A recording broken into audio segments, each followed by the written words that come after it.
My name is Judith Miller and I head up the commercial practice here at Wrays. My co-presenter is Adrian Huber, who's a special counsel with the group.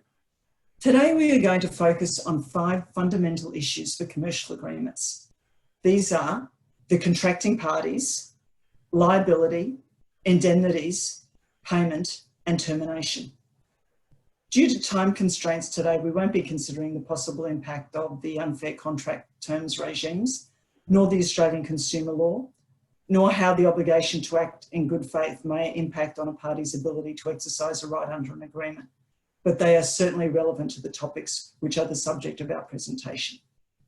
I'll now hand over to Adrian to discuss issues with contracting parties. Adrian? Thanks, Judith. So, in entering into any kind of commercial agreement, it's important to know who you're doing business with, ideally before you sign on the dotted line. And an important legal principle that applies here is what's called the privity rule. And that means that only parties to the agreement can be bound by its terms. And a consequence of this rule is that a breach of an agreement can only be enforced against and by a party to that agreement. So it's really important to ensure that you have the right parties in case something goes wrong. There are some exemptions to this rule, but we won't go into any detail today.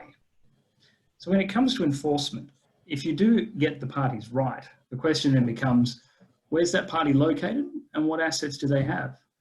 And so part of your due diligence going into business with somebody is to understand whether they are a company of substance.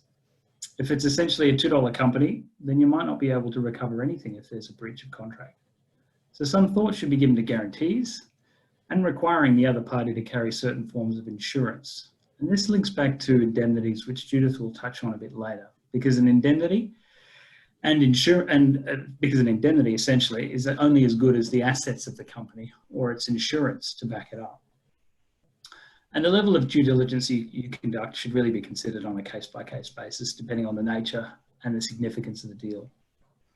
Lastly, from an IP perspective, where there is an agreement that you're entering into that has an IP licensing component, so a manufacturing agreement, for example, where a manufacturer is creating products based on your IP, or some kind of software license, for example, you must ensure that that party that's licensing the IP to you, if you're the manufacturer, for example, that they own it and they have a right or otherwise have a right to license it to you. Because if that IP is not owned by the licensor or they don't have a right to license it to you, then you could be infringing upon somebody else's intellectual property. Now, warranties can help with this issue. So a warranty from the licensor that they own the IP they say they own, but they don't necessarily solve the bigger issue here. So business names, as you may be aware, are not a legal entity. They are essentially a trading name for a business that's operated by a legal entity. And some companies have multiple business names operating out of one entity, and they may have multiple different ABNs as well. So it's just important to make sure that you know which arm of the business you're contracting with and get the right ABN details and business name details in your agreement. So trusts, finally. Trusts are not a legal entity, just like a business name. You never contract with a trust. You are contracting with the trustee who's acting on behalf of the beneficiaries of that trust. So if something goes wrong and there's a breach of contract, you sue the trustee who is personally liable. Now the trustee usually has what's called a right of indemnity from the trust, so a right to be reimbursed from the trust if it gets into any trouble. But the amount that you're able to recover from the trustee and by extension the trust is limited to the assets that are held by that trust. And that assumes also that there's an indemnity. Now there's typically that right of indemnity, but if the trustee has gone rogue and acted outside the scope of their powers in the trustee, then the indemnity may not apply and you'll have to rely on the trustee's personal asset position. So to mitigate the risk of not being able to recover damages against a trustee in the event of a breach of contract, some things you can do are to obtain a copy of the trustee to understand how that indemnity works. Obtain details of the trust assets so you can see what the value of the indemnity is essentially. And consider obtaining extra security if after you've looked at the assets and the trustee, they're insufficient. So some kind of director's guarantee, for example, might be appropriate. So at this point, I'll hand back to Judith, who's going to speak about limitations of liability. Thanks, Adrian. Liability. Liability and risk allocation are two of the most important and most contentious issues that parties address in contractual negotiations. Liability and risk should never be viewed solely through the prism of the parties' contractual obligations. There are a number of factors that are important to keep in mind. These include the type of agreement the parties are entering into. Is it low risk or is it mission critical? What's the contract price? A contract might be mission critical for one party, but the reward might be quite low for the other. What are the roles the parties are playing? Are you a customer or are you a supplier? Are you a licensee or licensor? What's a party's capacity to meet any liability should it arise? Are you dealing with a small company or a Telstra or an Amazon? Whether a party's liability is covered by insurance and what impact the clause might have on a party's insurance. Policies often restrict or limit a party's liability to release another party from liability because such restrictions or limitations impact on the rights of subrogation that insurers have. A lot will obviously also depend on a party's bargaining power. You might just have to accept what you are offered. But if you are a supplier, for example, you will not want to put your future on the line for one contract, no matter what the reward is, because the risk is you might lose your business. Every agreement is a balancing act of risk versus reward. Is the reward sufficient for the risk I am taking, or is the risk too great? Generally, under the common law, if a party breaches a contractual obligation, that party is entitled to damages, among other remedies. Limitation of liability clause seeks to limit an innocent party's right to damages. An exclusion of liability clause seeks to exclude an innocent party's right to any damages. The most typical ways that a party limits or excludes their liability is either by limiting a party's liability to a fixed amount, limiting or excluding a party's liability by reference to the type of damages suffered by the innocent party, or limiting or excluding a particular duty or obligation. A less common example is to limit the time frame within which an innocent party can make a claim. As I stated before, one common example of a limitation of liability clause is where one party seeks to limit its liability by reference to a fixed amount. What that amount might be will depend on the type of the contract and what party is seeking to limit their liability. For example, typically suppliers seek to cap their liability. What that cap might be will depend on the nature of the relationship. For example, in a one-off supply, the supplier might seek to cap their liability at the contract price. By contrast, in an ongoing relationship with a contractual term over a number of years, the supplier might seek to limit their liability to the amount paid or payable in a calendar year. Or, if they can get away with it, the price paid for the goods or services the subject of the claim. Alternatively, the amount might not be referable to the contract price at all. It might just be a negotiated sum that both parties are willing to live with. Of course, if you are the customer, you will be looking to increase the supplier's liability. So you might want to refer to the whole of the contract price or even a multiple of it. Now, it's not unusual for customers to seek to cap their liability, but here the justification is less obvious. Usually when a customer does manage to negotiate a cap on their liability, it is because they have a better bargaining position. Now, the second most common way a party seeks to limit its liability is by reference to the type of damages suffered by the innocent party. Typically, you will see a clause seeking to limit a party's liability for direct damages and to exclude liability for indirect or consequential damages. But what do these terms actually mean? A direct loss is one which naturally arises according to the usual course of things from the breach of contract itself. An indirect loss is one which reasonably is supposed to have been in the contemplation of both parties at the time of the contract as the probable result of the breach of the contract. Consequential loss is anything beyond the normal measure, where the normal measure is the loss the plaintiff in a like situation will suffer. A good example of consequential loss is loss of profits, and loss of profits can be both direct and indirect loss. So what does that all mean? Well, the upshot is that because consequential loss straddles both direct loss and indirect loss, if you are seeking to exclude certain types of liability, it is best to mention both indirect and consequential loss, and include a reference to specific types of loss. So, for example, loss of profits, loss of revenue, loss of production, or loss of data.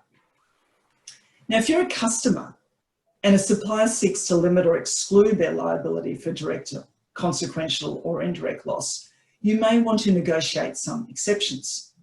Typical exceptions will include willful default, gross negligence, breaches of IP rights, breaches of confidence, privacy breaches, personal injury, and property damage.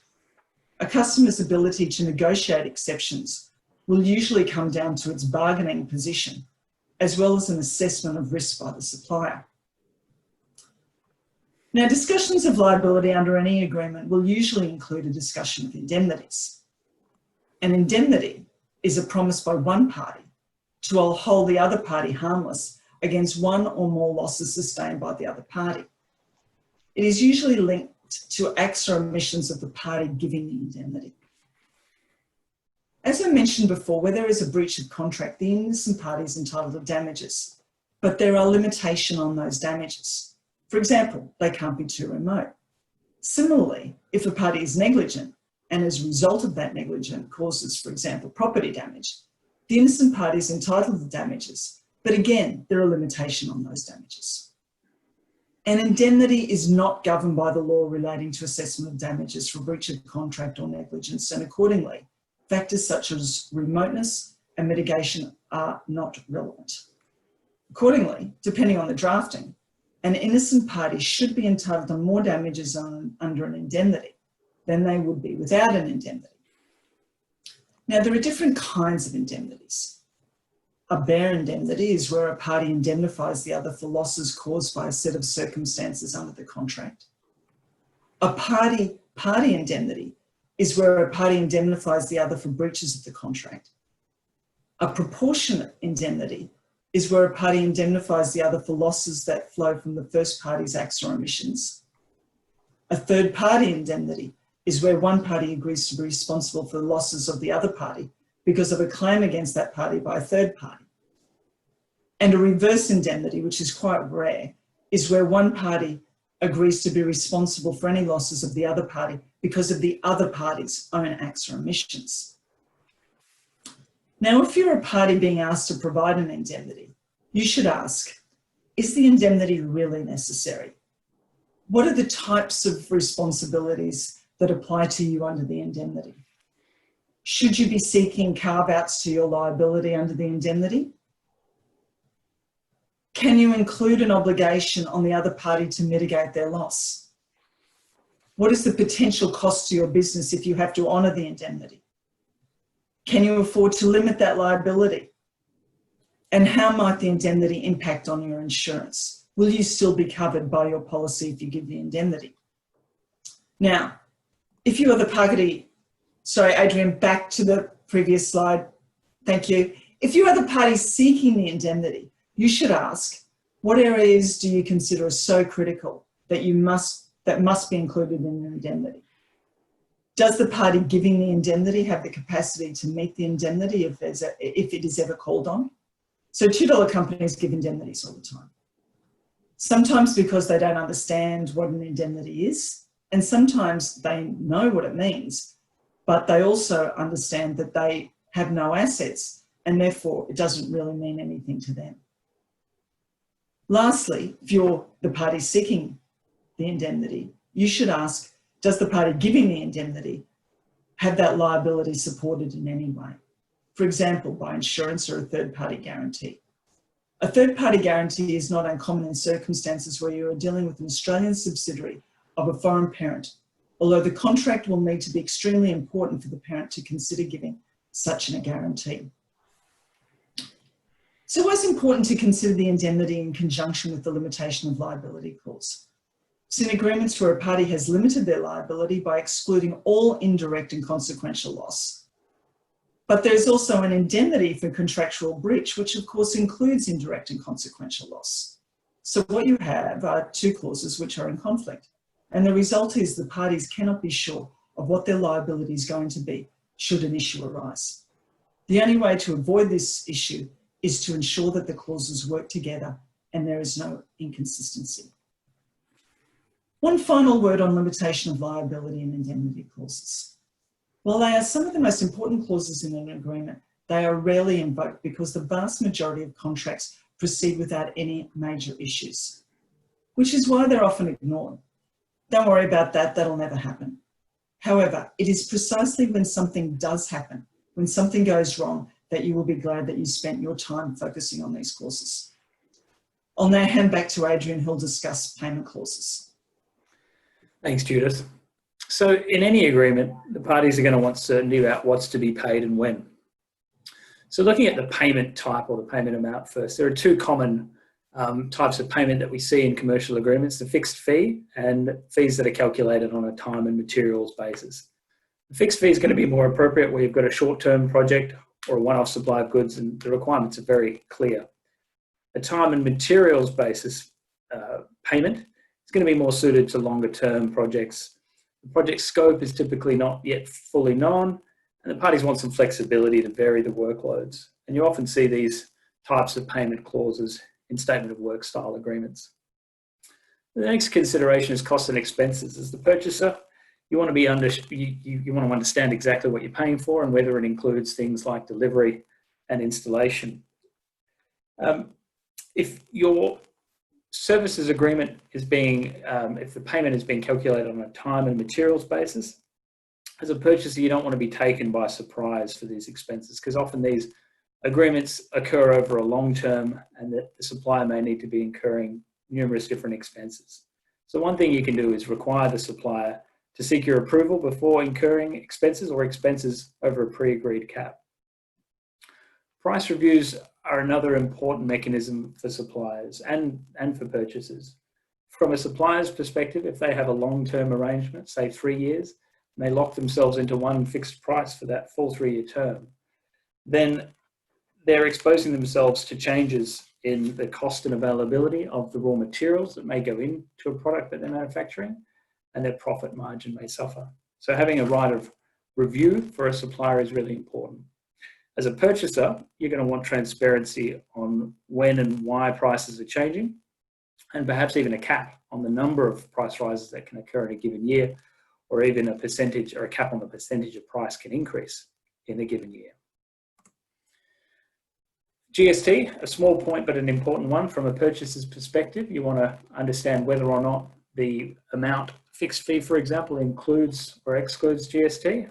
And from a supplier's perspective, you'll often have a clause that says that the price is exclusive of GST and the purchaser has to pay any GST on top of that amount.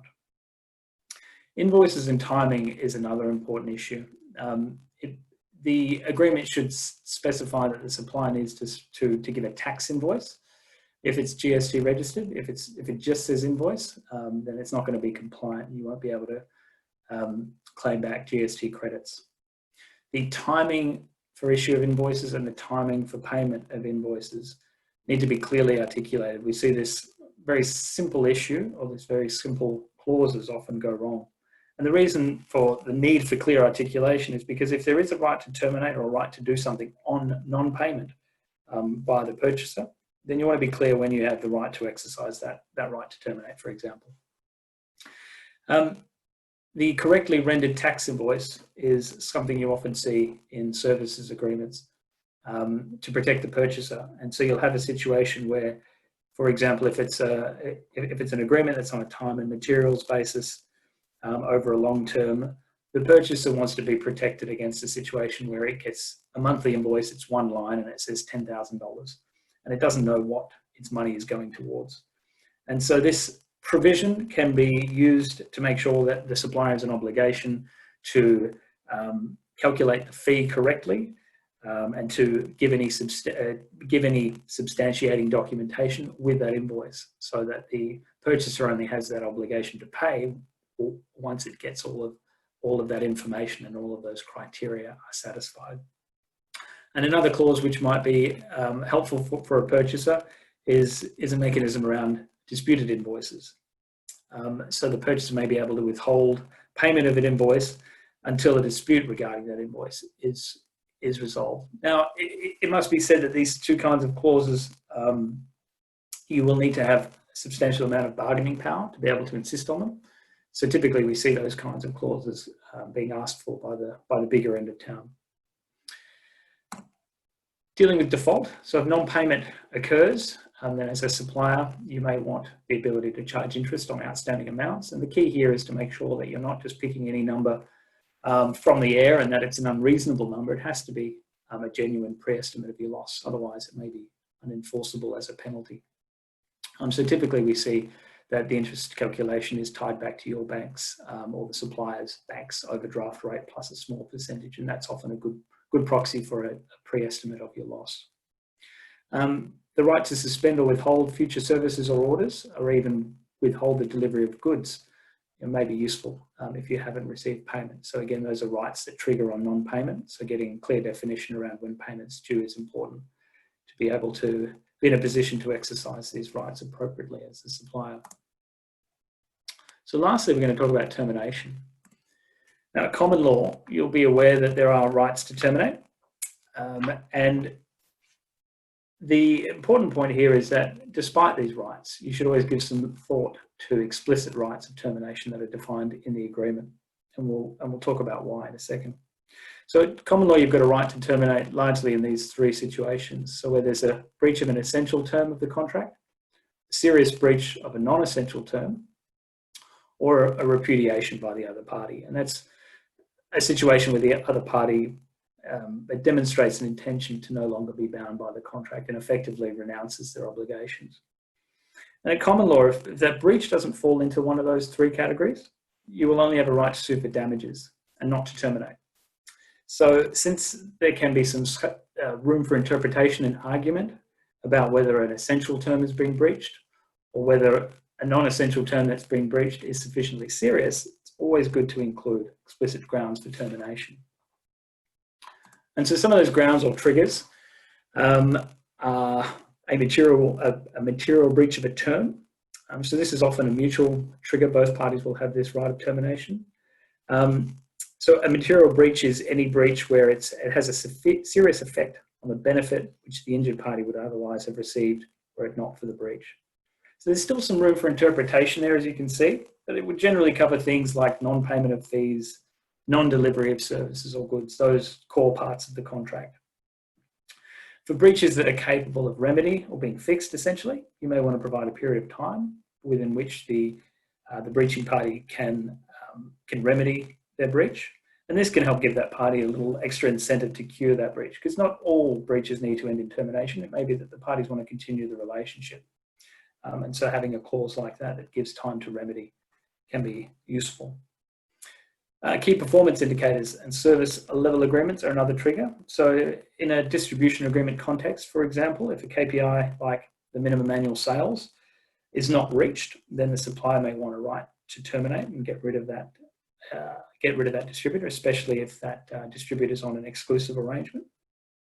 And non-compliance with service levels is also another trigger. So in a software as a service context, the purchaser may have been guaranteed a particular service level by the supplier that the system is going to be up 99% of the time during business hours. And if that service level is not reached, then the purchaser may want the right to get out and go elsewhere. So in the IP context, there's typically a trigger that the IP owner or the licensor will want to include to protect its intellectual property. And so let's take a tech licensing scenario. So the licensor has a unique method for processing iron ore, and it grants a mining company the license to use this process for a specific site only. If that licensee uses that technology outside of that particular site on another site, or perhaps even modifies or improves the process, both of these things will be outside the scope of the license, and they will give rise to, or they could give rise to a right to terminate. Insolvency events, I'll talk about these very briefly. So these are when some form of administration occurs, or liquidation, scheme of arrangement, or even receivership triggers, then the supplier will want to be able to stop supplying their goods or services and minimise their financial exposure. A couple of years ago, there were some changes to the Corporations Act, which meant that any right to terminate on insolvency is effectively paused or stayed until the end of the relevant event. And so your ability to enforce those insolvency event termination clauses has been severely curtailed by that law, but that doesn't mean you can't terminate for other events like the non-payment of fees, which would also always be associated with insolvency. So you can still terminate on that basis. And those changes, by the way, came into effect in July 2008, and so they apply to all contracts from that point forward. The sale or whole or part of the business or its assets and changes in control, and we'll deal with these together. So this trigger commonly arises in the technology licensing space again. So coming back to our example of that unique method of processing iron ore that's been licensed, if your licensee is acquired by your biggest competitor, then you may want a right to terminate on the sale of that licensee's business or that change in control over to the competitor. And lastly, force majeure. Often the supplier will want some protection for delays that are beyond its control. And so it may be appropriate in some cases where the delay persists for long enough that they have the right to terminate, or that both parties have the right to terminate. The point on wrongful termination is a very brief one, and that is to follow the exact procedure set out in the termination clause. And the reason for this, so if there is a period of 14 days within which you have to give the other side to remedy the breach, or a particular form of notice has to be followed, you have to follow these things religiously. If not, you could end up in a situation where you're seen to be repudiating your obligations under the contract, and the other side could sue you for breach.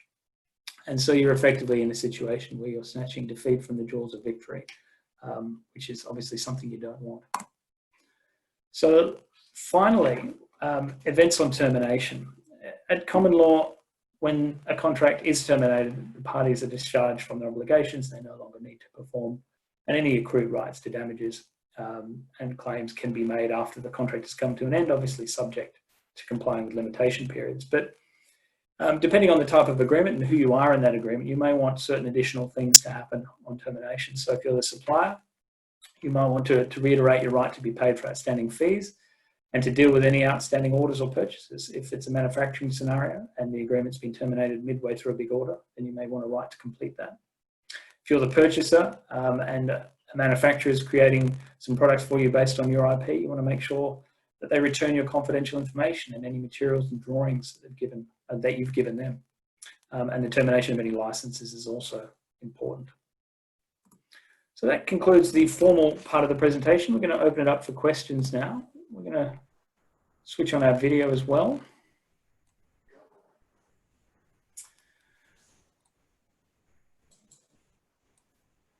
Okay, we have one question here.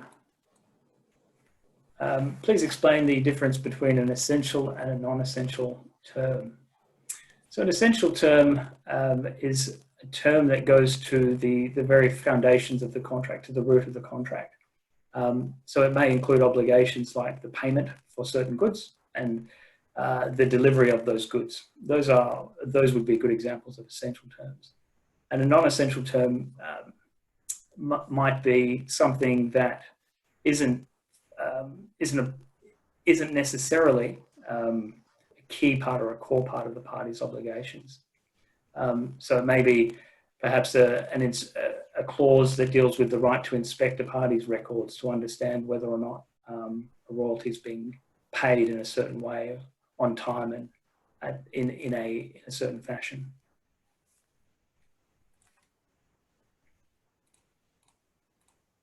Are there any other questions? You can type them into the Q&A box.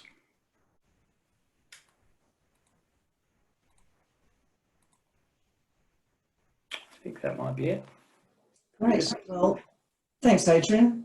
Thank you again for joining us today as part of our IP in Focus series. My colleagues are hosting further sessions tomorrow in relation to IP management and strategy and patents, and I encourage you to join those sessions. For further details, just visit our website. And thank you again and goodbye. Goodbye.